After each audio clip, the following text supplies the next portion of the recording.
This podcast is a member of the Place to Be Nation family. Visit us at placetobenation.com, the only place to be in your pop culture world.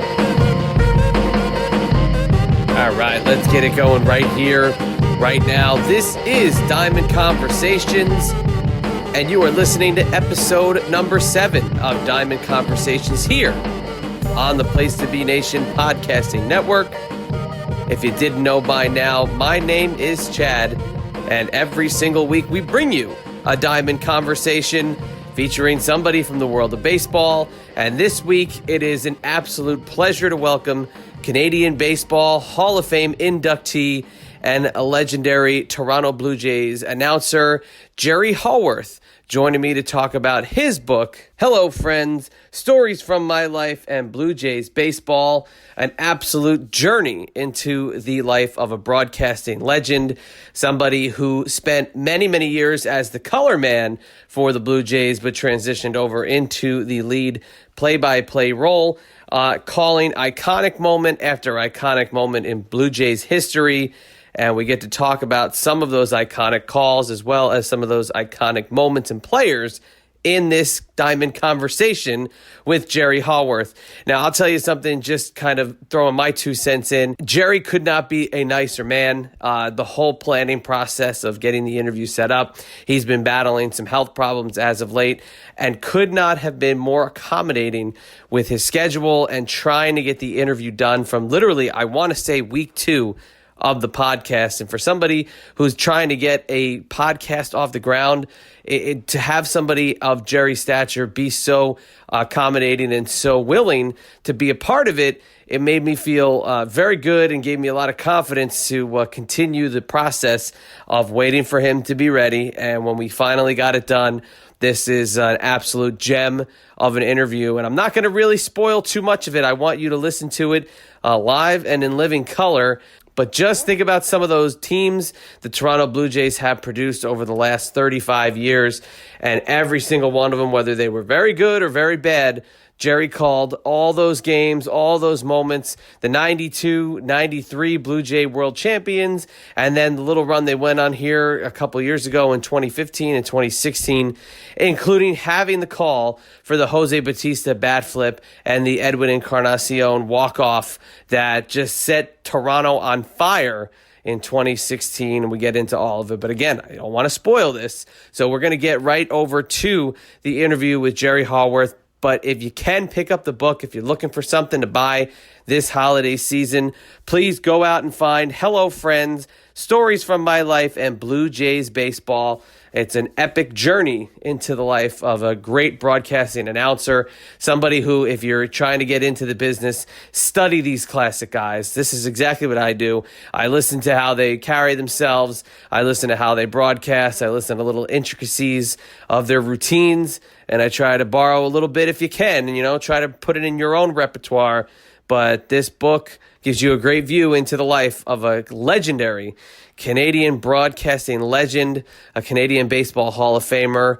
If you're a Blue Jays fan, you know exactly what I'm talking about. So let's wrap it up here nice. Let's get some plugs out of the way. Head on over to Facebook, like the page. It's Diamond Conversations Baseball Podcast. And then head on over to Twitter. You can like my personal page, which is Chad EMB, at Chad EMB, excuse me. And then the page for Diamond Conversations is at Diamond Converse1. Appreciate everybody again every single week here on Place to Be Nation, trying to get it done, trying to deliver some really cool content, some really unique stuff. So if you're a baseball fan, you're dying for that hot stove talk, anything baseball related, strap in, because we're going to have a fun one here with Jerry Howarth. So let's hit the music and let's get on over to a Diamond Conversation with a broadcasting legend, Jerry Howarth.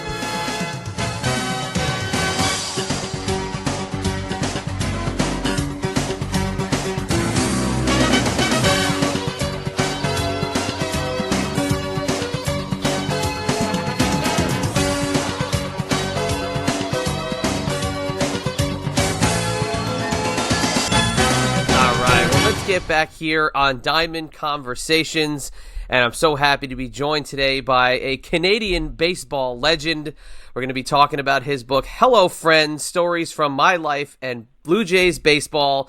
And we are joined by Canadian Baseball Hall of Famer, the one and only Jerry Howarth, joining us today on Diamond Conversations. Jerry, thank you so much for joining me.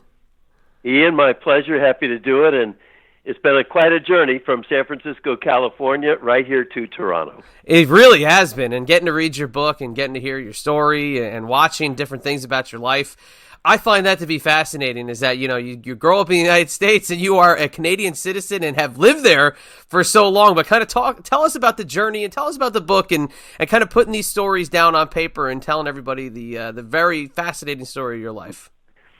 Well, just as a quick overview, I raised in the San Francisco Bay Area and spent my first 22 years there and graduated from the University of Santa Clara in 1968, spent a couple years as an officer in the U.S. Army in Frankfurt, Germany. Came back, went to law school for a year, and decided to then leave law school and pursue something in sports. I didn't know what. I ended up being hired by Santa Clara to be their first ever fundraiser in the athletic department. And that led to raising money for the school, taping some football and basketball games to see if maybe there was a career in broadcasting. And from that point on, Ian, I went up to Tacoma, Washington with my wife, Mary. We had just gotten married. Broadcast 2 years of AAA baseball, back to Salt Lake City for 3 years to give me a basic 5-year platform where I became fundamentally sound calling AAA baseball games. Came up here in 1982 and we've lived here for 38 years, broadcast Blue Jays games for 36, and lived the first 35 years of my life in the States. So had somebody told me, Jerry, you'll end up living more outside the United States than Canada, I would have said no way, but it turned out yes way. No, that's fantastic. And you have not only become, a Canadian citizen, but you're like ingrained in Canadian baseball lore. And that's what I find to, be really part of the interesting, just the whole overview of your story. It comes from, being a part of just the broadcasting world to then being part of the Blue Jays broadcasting team to then eventually taking over and being, the top dog, the lead guy. What's the journey been like for you prior to your retirement to kind of build your career upwards and see the progression, how you, matured as a broadcaster and learned along the way? Because, 30 years as a broadcaster for a professional sports team that's one heck of an accomplishment. Well, it was a lot of fun, and basically to answer your question, I also coached high school basketball up here for 25 years, and every year when I selected my 15 players, I'd have them sit right in front of me, and I would tell them very honestly, I would say, if somebody would have told me in high school when I played sports that someday, Jerry, you will be a major league broadcaster for 36 years, I would have said no way. But the answer is yes way, and there's two ways to do it. One, get as much education as you can past high school, and that's worked for me, going to the University of Santa Clara, as I said, for 4 years and getting my degree in economics. And then after that, follow your heart. And that's what I did. I went to law school basically, Ian, because my dad thought that would be something good to fall back upon. It wasn't my decision, but it was his, and I liked it. I enjoyed my first year there. But then later I said, no, I've got to follow my heart. I like sports. Let's get in the sports arena and see where that leads. And so I think that's what happened.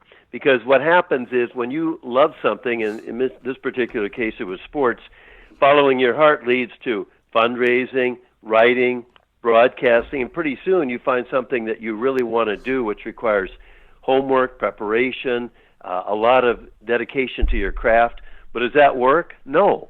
That's fun and play because you're following your heart and your desires to become the very best.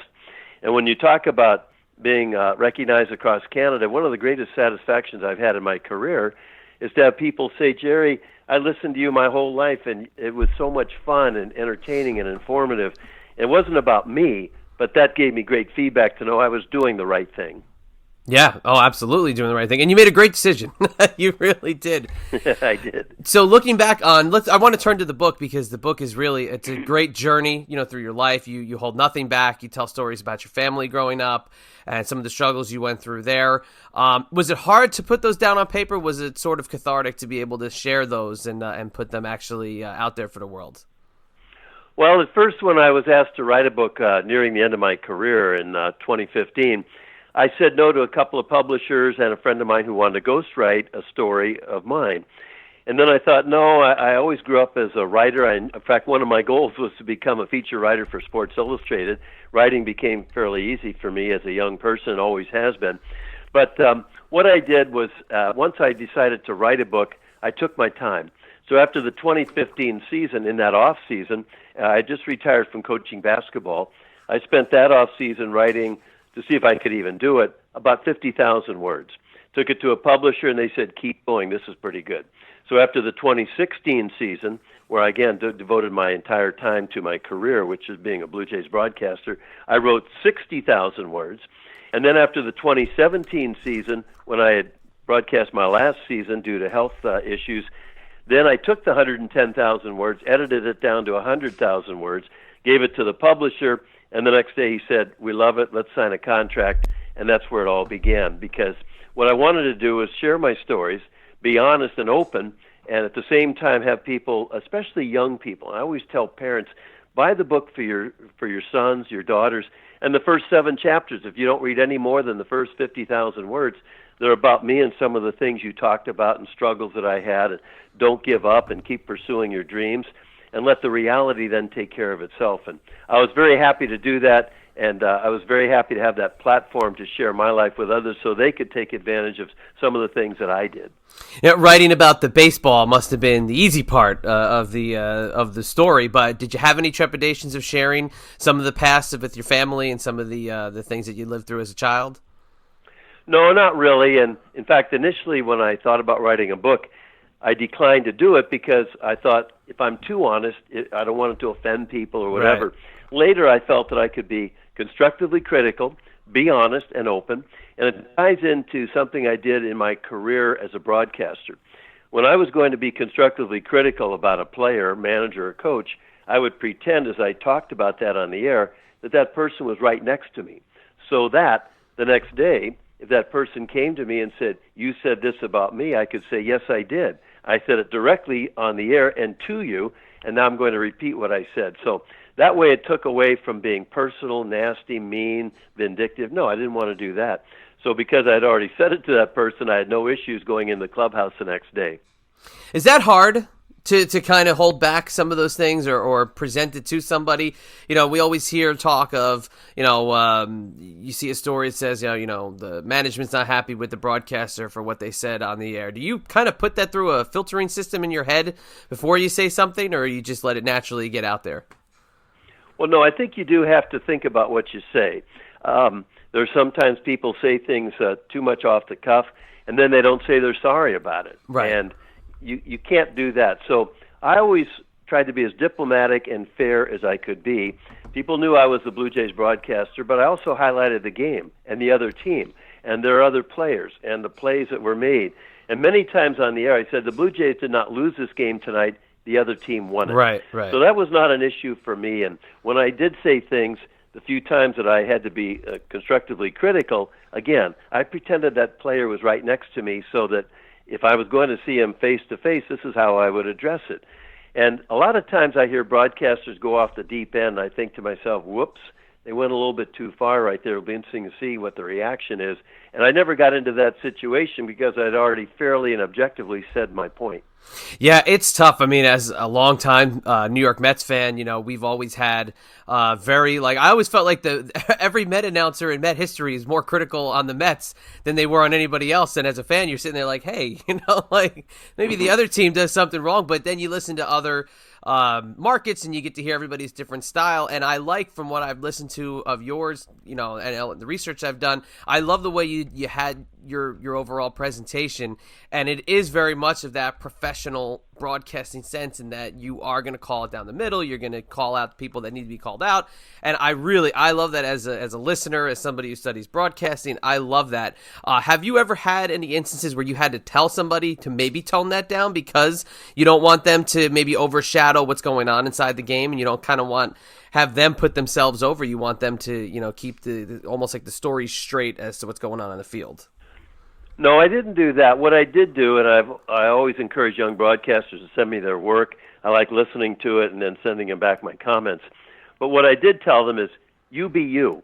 Because this worked for me to not be a homer, but to be fair and honest. And at the same time, people knew over 36 years, that's the Blue Jays announcer, Jerry Howarth, and we follow him. There was no issues about that. I think credibility really has to be a factor, too, where if you're fair like that, the way I was, people appreciate that. And they know, too, that you're being fair and highlighting the game, not the team. The team is going to be highlighted no matter what. But now the next person that comes along, they might be a shouter. They might be super aggressive. You talk about Mets announcers. Gary Cohen's a good friend of mine. So whatever happens, you be you. And then if you're comfortable with that and you're following your heart and your personality comes through no matter what that is, that's the way you should broadcast. And your fans will identify with that, and then they'll say, that's our guy. And I think that's the best way to do it.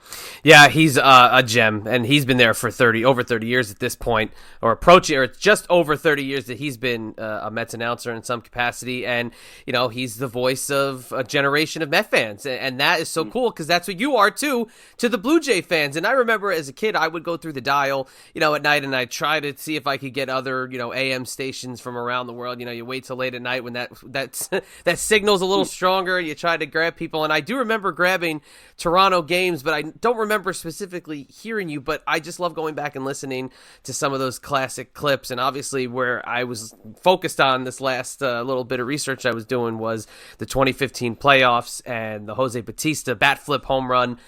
Such an iconic home run, such an iconic call. The bat flip that literally changed the bat flip, because now everybody does it. Take us back, if you can, to that moment when that ball is just sailing off of Jose's bat and flying into the stands up there at the Sky Dome. I'll still call it the Sky Dome, but it just take us back to that moment, if you can, and what was going through your head as that ball was off the bat. Well, what was interesting about that whole inning. And this is why I made it so dramatic. First of all, it's the division series.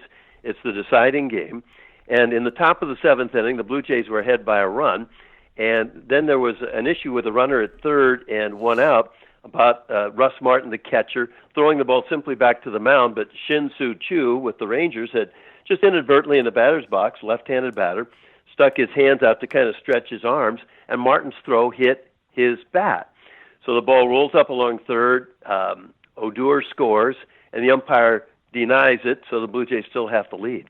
But then later the umpire changed that call and allowed Odor to score, and all of a sudden mayhem erupted at the Rogers Center. And people were throwing bottles of water and beer on the field.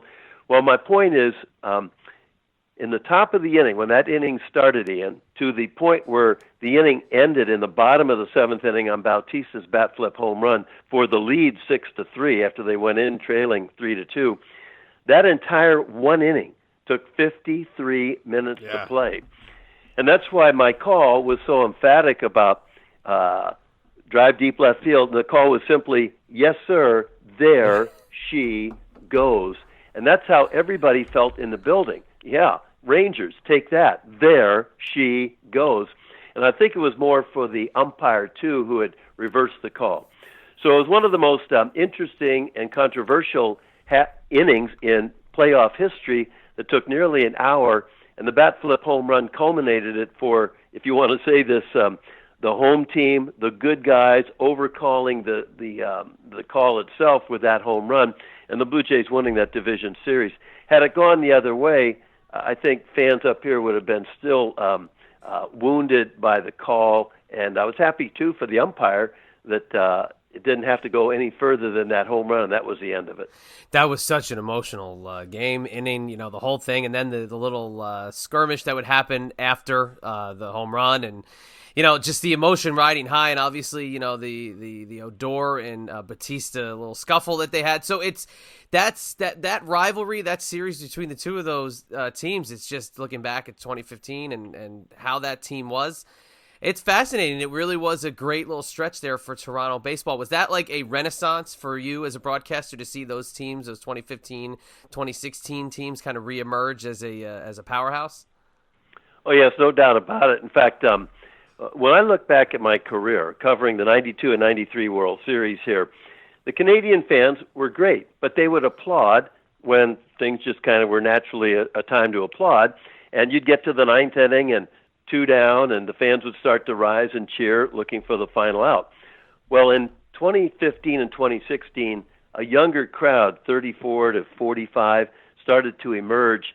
And I'd have to say, in my career, I never heard crowds as loud and spontaneous as those crowds here in 2015 and 2016.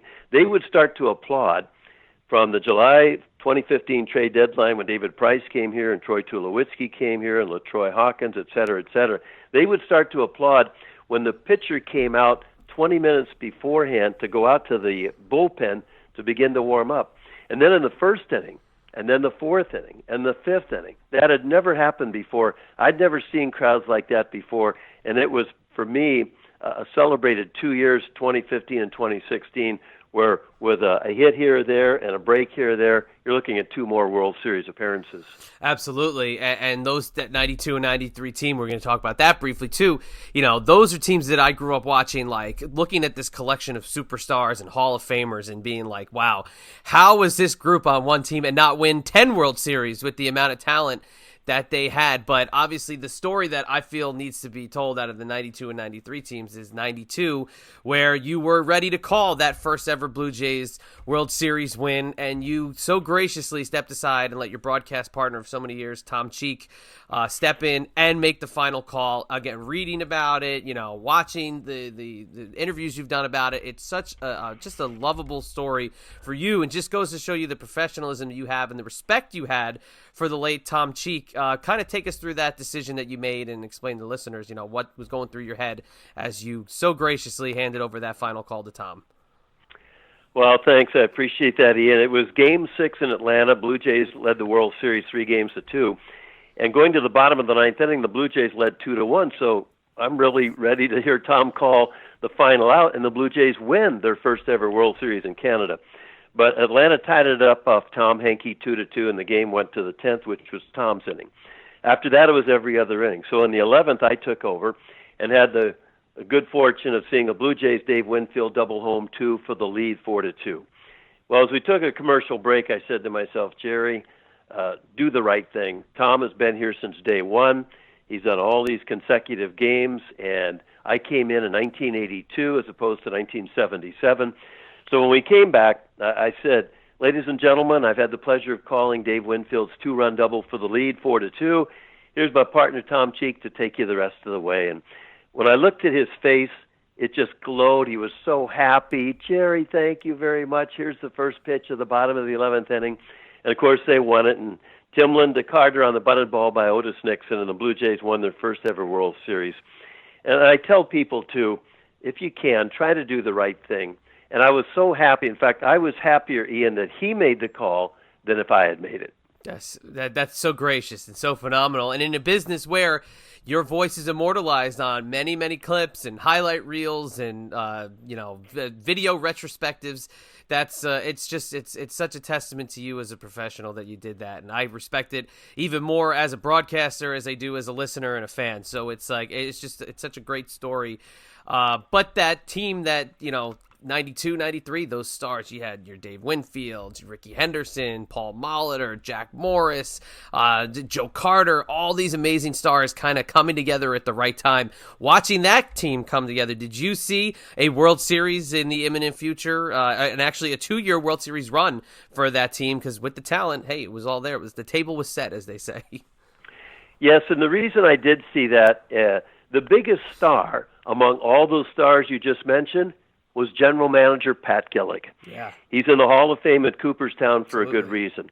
I always said on the radio publicly during the broadcast 2 or 3 times a year, the real competition is not on the field. It's upstairs among the general managers in Major League Baseball. And Pat Gillick showed why he's a Hall of Famer. He knew what was going on in every clubhouse in Major League Baseball. He knew players' hearts, desires, attitude, positive outlook, and those are the players he acquired. And so when you began to see that, you realize it's only a matter of time. And to this day, Pat Gillick won those 2 World Series with the players that he put on the field. And then when you look at other teams, whether they're struggling or not, it's a general, usually a direct reflection of who their general manager is. So you put it all together, and it was so sweet to see. And then the ultimate, and I love telling stories on the air. As a broadcaster, It was never about statistics. It was more storytelling. And my favorite story is that when Joe Carter hit that walk-off World Series home run, it was only the second time in the history of Major League Baseball that has happened. 1960, Bill Mazeroski stepped into a pitch in the bottom of the ninth inning at Forbes Field in Pittsburgh, a walk-off World Series home run. The shortstop that day for him and his Pirates was Dick Schofield. 33 years later, when Joe hits that walk-off World Series home run, in the mayhem and the celebration at home plate, in uniform, is the Blue Jays shortstop, Dick Schofield Jr. That's right. What are the odds that only twice something like that would happen in Major League Baseball history? Once with a father, 33 years later with his son. That's unbelievable. And just again, you look at it, it's like going through your baseball cards and seeing all these stars, one after the other, and these guys that were integral parts of other teams throughout the years just came together, and that is so amazing that Toronto was able to have back-to-back years, and obviously the Joe Carter home run, another iconic moment, and a Tom Cheek call, which we all know by heart. Touch 'em all, Joe. You'll never hit a bigger home run. I mean, you hear it ringing in your head. You see it all the time. And just, I don't know if a lot of people realize all the magical baseball moments that have come out of Toronto. And you and I, as we were kind of getting together this interview and chatting back and forth via email, you had mentioned your joy for the Washington Nationals this year and their victory, their 2019 World Series win, because of the people that you know that are part of the Nationals organization. And I thought about it for a few minutes. I said, you know what? Not only is it that you know people in the organization, but this is almost like an extended victory for Canada because it is a descendant of the Montreal Expos. So kind of talk about this team and the friends you have on the team right now, the organization, and is it truly an extension of that Expos franchise and giving them a World Series title that they never had?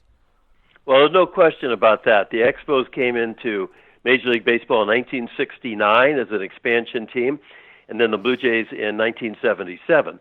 And then in 1994, in August, I think it was August 12th, when the strike occurred and baseball ended, the best record in baseball was held by the Montreal Expos, or there might have been a third straight World Series championship in Canada, the first 2 years, of course, with the Blue Jays. So in 2004, the Expos concluded their last season in Montreal, moved to Washington. But for me, the reason why I really identified with Washington, their manager is a great friend of mine, Dave Martinez, who is, in his own quiet way, was a Blue Jay. In fact, still owns the record. When he was traded from the Rangers to the Blue Jays, he began his Blue Jays career with a 21-game hitting streak that is still by far and away a Blue Jays record. So I got to know him and his modesty and humility, and then he was a longtime bench coach with another great friend of mine, Joe Madden, at that time manager of the Chicago Cubs and now the Angels.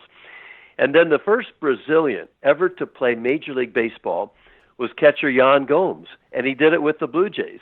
And I remember calling his first hits and first home runs, and what a sweet person he was. But when you're a catcher, you've got to be tough and mentally tough and disciplined. Yan Gomes was all of that. So there he is, catching the staff with the Washington Nationals, as managed by Dave Martinez. And in broadcasting, it's a small fraternity. We all know each other. And the radio broadcaster for Washington is Charlie Slows, who I met when he first came up as a young announcer with the Tampa Bay Rays. So when they won it, not only did they win it, I was so happy for them. Every game was won by the visiting team, which has never happened in professional sports, let alone Major League Baseball in the World Series. So it was quite a World Series for me to follow, and for me it was always about people. And I was rooting for the people, Martinez and Gomes and Slows, and it worked out very well, thank you. Well, living in the Washington, D.C. area, I could tell you the fan base gets a lot of criticism for, maybe sometimes lack of support, but they showed up in droves and in numbers and really just set the DMV on fire over the last few months. I mean, I was there on September 1st when the Mets were in town to play the Nationals, and the crowd wasn't there, but I'll tell you what, when that celebration was heading down to the Capitol a few weeks ago, they came out, and it was great support, and who knows what is to be for this Washington Nationals crew, whether or not they repeat. They might be losing some guys, not yet, as we're recording this, but you never know. But how do you kind of view that now in your retirement? Do you root more for people that you know? Do you root for the Blue Jays? Do you kind of take an interest in just the game? Like, where do you kind of fall in that discussion? Well, I'm kind of in the middle there.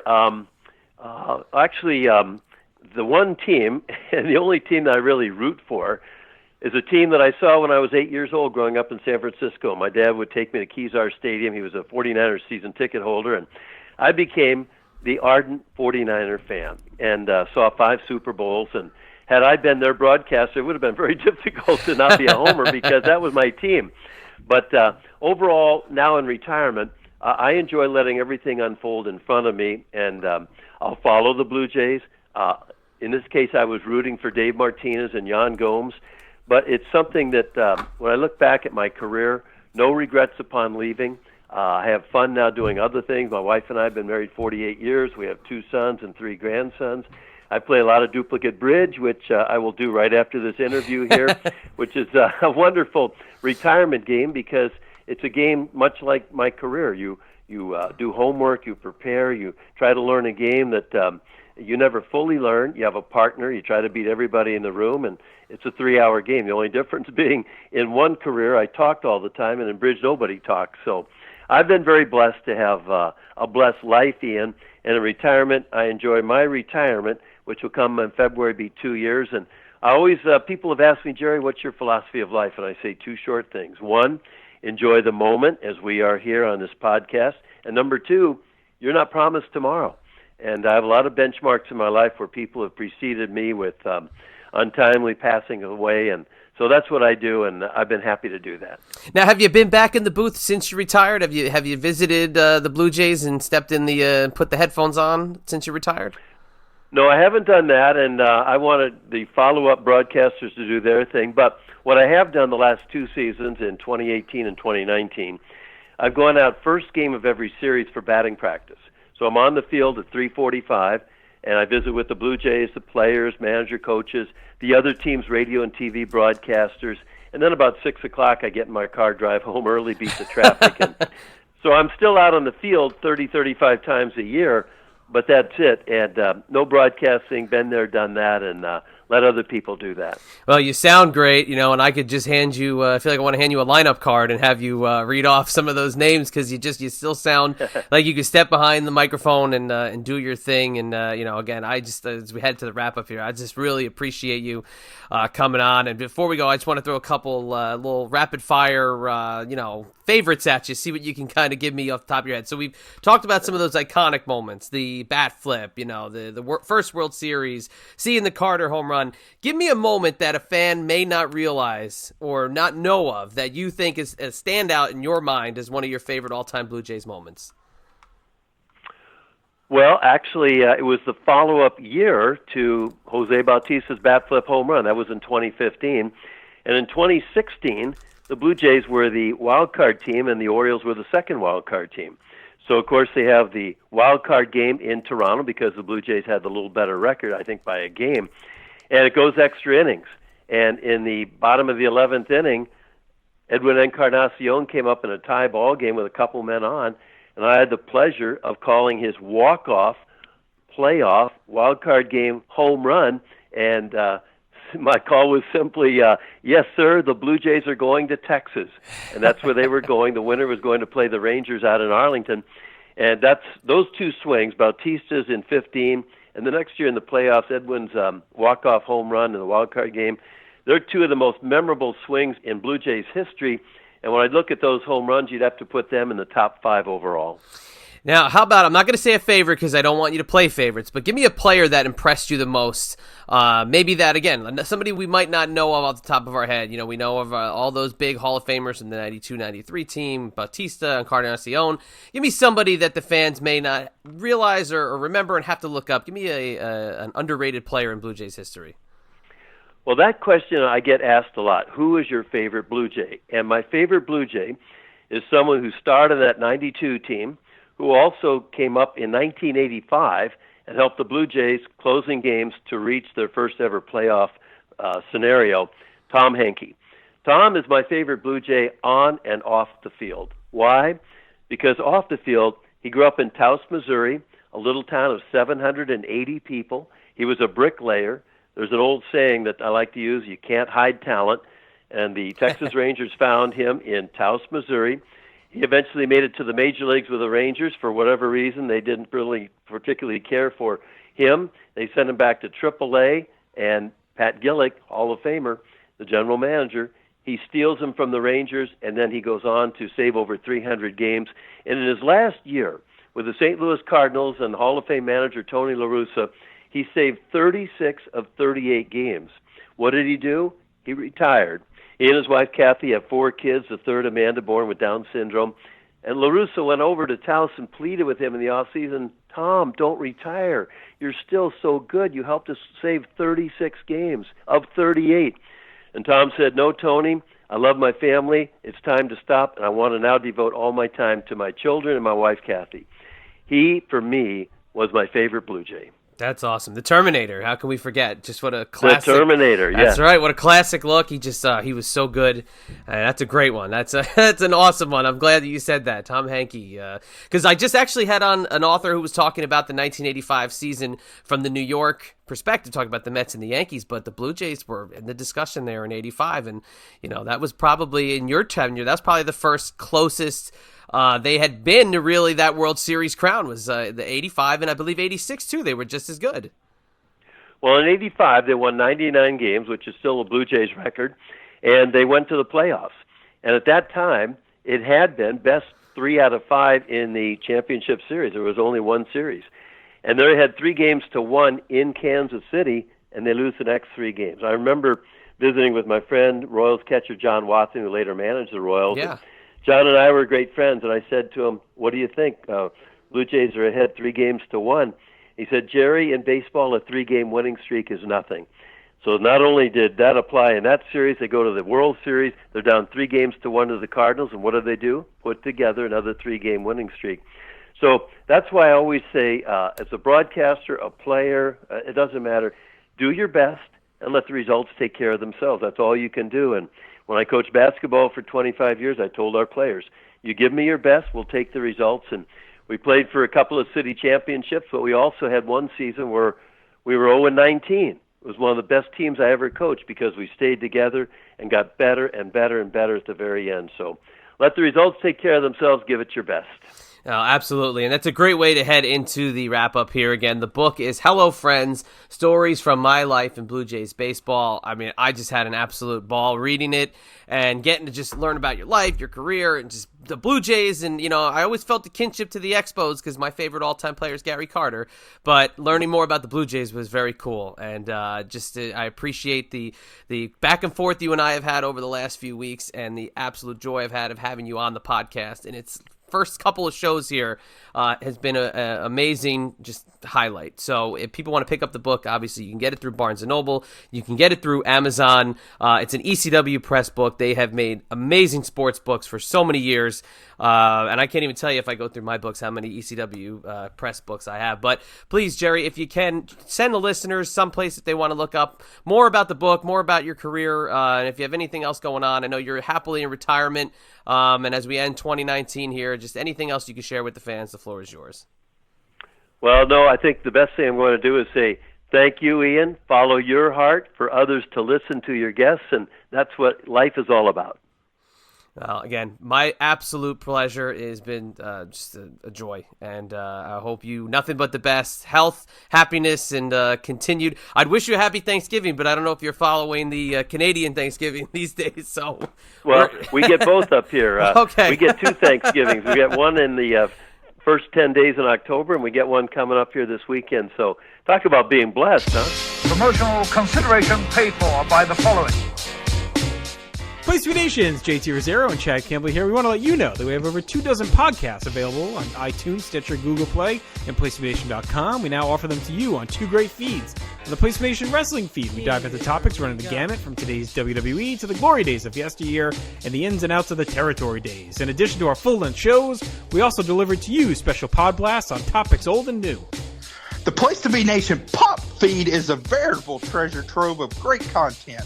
Offered tremendous shows covering the land of movies, television, life, comics, and sports, brought to you by the most knowledgeable and insightful folks in the podcast world. You can find all these great shows, plus archives of our past podcasts from over the past 8 years as well by subscribing to both feeds on iTunes. And while you're there, be sure to rate and leave feedback as well. All of these shows, plus others, available on PlaceToBeNation.com, where we cover pro wrestling, sports, movies, comics, plus in-depth search projects, and much more. Be sure to support our site by using www.PlaceToBeNation.com/Amazon when doing your online shopping. We want to thank our friends at Boneheads Wing Bar, ProWrestlingOnly.com, and TheHistoryOfWrestling.com as well. Be sure to follow us on Facebook, Twitter, Instagram, and Tumblr. PlaceToBeNation.com, the only place to be in your pop